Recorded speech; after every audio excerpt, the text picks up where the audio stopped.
మనకందరికీ దీక్ష ప్రారంభమైంది. అంటే ఇక్కడి నుంచి ఒక కార్యక్రమంలో ప్రతిజ్ఞా కలాపంలో మీరు మేము అందరం కూడా నిబద్ధులమై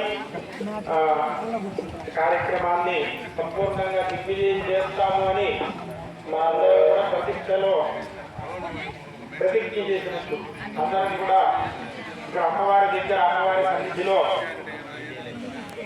ఈ యొక్క వచనపూర్వకమైనటువంటి వాగ్దానం చేసి ఈ ప్రతిష్టా కార్యక్రమాన్ని అందరూ కూడా దిగ్విజయం చేస్తామని చెప్పినట్టే మేము చెప్పామంటే మంత్రపూర్వకంగా అందరూ మీరు కూడా చెప్పినట్టే మీ యొక్క ప్రతినిధులుగానే మేమందరం చేస్తున్నాం పూజలన్నీ కూడా.